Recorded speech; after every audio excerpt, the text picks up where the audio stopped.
Alright friends, today we're going to take a look at a company called BJ's Wholesale Club Holdings. The ticker is BJ. And I will walk you through some numbers, what the business do, some more numbers, and then I will finish off with some final thoughts about the company. Alright, so let's kick it off with just commenting on the share price development. As you can see to my right here on the screen, you can see that share price has been relatively non-volatile. Again, relatively. It depends on what company you compare it with, but if you compare it to like GameStop, this is a super stable company, but if you compare it to a utility company, then maybe it's volatile. It depends on your level of risk tolerance. On top here from the camera, you can see the revenue on an annual basis. And revenues have been increasing for this company, and the stock price reflects the increase in earnings. We will also see how this reflects on earnings per share later on. Alright, so if you never heard about BJ's, it's an American company that operates as a warehouse club. The company delivers electronics, furniture, fitness, video games, health, toys, home decor, computers, landscaping, jewelry, etc. You get the point. It's a wholesale club.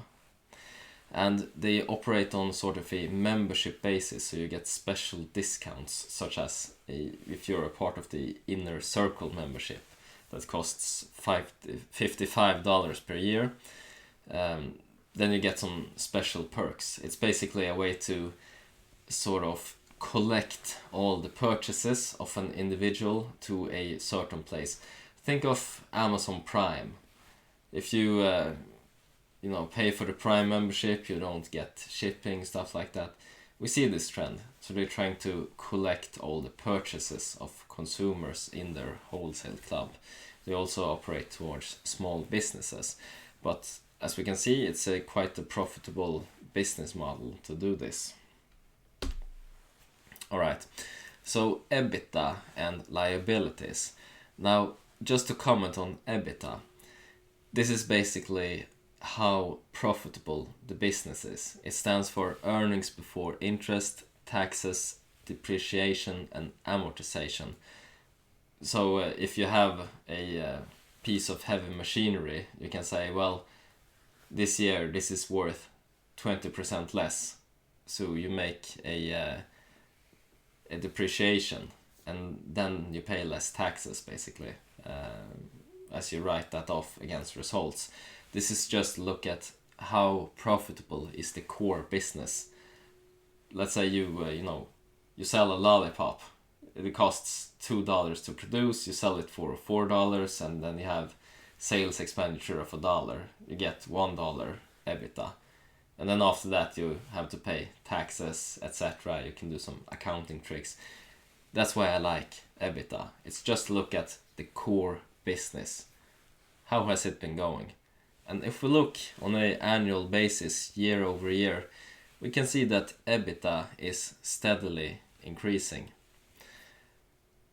And also liabilities here, just to see, alright, what's going on the balance sheet? Well, they took on some debt to do some expanding, and also included in this is, for example, if you have taken delivery of goods and then you have maybe 60 days credit and you haven't paid the invoice yet, then this is part of liabilities because you have consumed something that you haven't paid for yet. And this is not super good on the balance sheet, as we can see on some of the key financial numbers.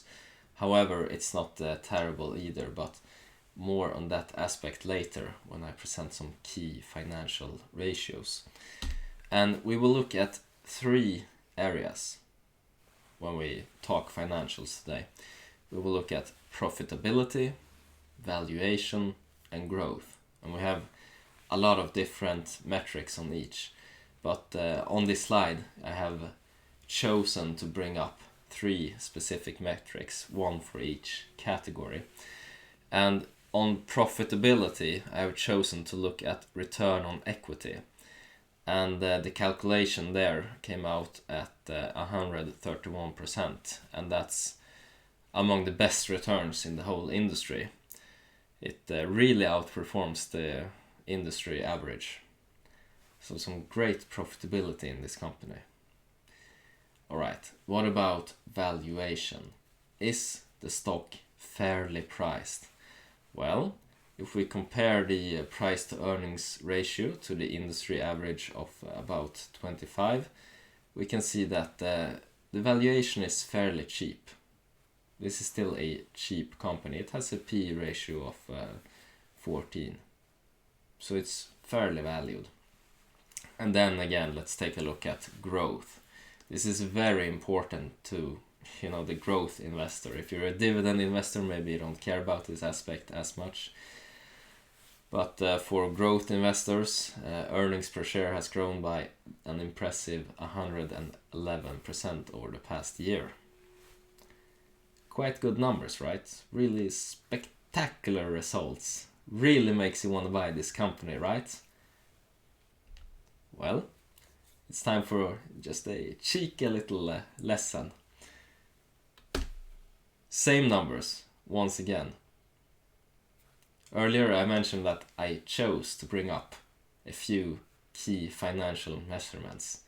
Well, it just so happens that I chose the best ones. Now let's take a look at the worst ones, the ones that speaks against BJ. This is so easy to do in an analyst report, or if you read The Motley Fool or one of these online publications. If they really want to put buy recommendation on stock, they can just lift up the most profitable metrics and really make a compelling sales pitch about the stock. However, as we see, we have these great metrics on profitability, valuation and growth on the previous slide. But on this slide, it doesn't look as good if we look at some other metrics. Let me walk you through them. So profit margin, 2.73%. That's a bad profit margin. And it's also quite characteristic for sort of a grocery store type business. You have very high volume and you have very low profitability margin. So if I wanted to put a sell recommendation out in an article, I would focus on profit margin and be like, this is terrible. However, it's quite common if we look at sort of the DuPont formula, we see that low profit margin and high capital turnover rate is the standard. However, I don't have to lift up this fact. I can just point at very low profit margin. This is a bad business. Sell, sell, sell. And you as an investor might, fall for this. You might see through it. It depends on the level of experience that you have. Right, so that's profitability. That's how you can point to bad profitability in this business. How about valuation? Well, if we take a look at price to book ratio, that's 18.91. And if we look at that measure of valuation, well, then the BJ stock is priced fairly expensive, again compared to industry average price to book ratio. So that's an aspect that I could have lifted to say that, well, the value of this stock, it's blown out of proportion, it's very overvalued. Again, it's pick and choose a lot of the time in financial metrics.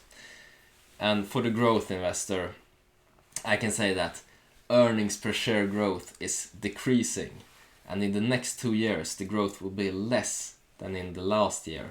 So we've seen this good increase in revenue. And now it's slowing down. You're not going to see as great growth anymore. So from a growth perspective, this is a bad investment. And if you really think about this last aspect, we can see in the stock price that it has already priced in lower growth. How do we see this, you might wonder, or you might know already. But this is due to the price to earnings ratio being 14. If you look at stocks like Tesla that has a price to earnings ratio of 1,000 something, then the market is pricing in that revenue and earnings and these types of metrics will grow like crazy. This company is going to explode and innovate and disrupt. That's not priced into BJ's. They have a price to earnings ratio of 14, so again, this is priced in. Alright, so just some final thoughts on BJ, and I hope you found this video entertaining and educational. What do I think about the stock? Well, I think it's a rather safe, based on my risk preference, investment. And I think that it has the potential to outperform the broader market on a sort of mid-term time schedule. This is obviously not a GameStop rocket ship. I mean, maybe it will become a meme stock due to the ticker. You never know, but yeah, and market cap is quite small, so it could become a meme stock, but I don't think so. It's not a rocket ship. You won't see those amazingly volatile and exciting days on this company. Again, I want to reiterate this point with that this company has the stamp of boredom and approval. And what do I mean by this? Well, if you take a look on the picture on the right, that's a table of institutional ownership in BJ's. And we can see that that has grown over time from 34% in late 2018 to 84% on the 2019 measurement. And institutional ownership has grown, a lot in this stock. Why, you might wonder? Well, if we look at sort of more speculative companies such as Afria that I comment on this channel, then you can see institutional ownership below 10%. Institutions think that such a company is too risky. It's a speculative investment. Alright, forget investment. It's a speculation, okay? But when we look at companies that has institutional ownership at this high grades, then it goes from speculation to an investment. You can't make these huge returns anymore that you can from, speculating and being correct.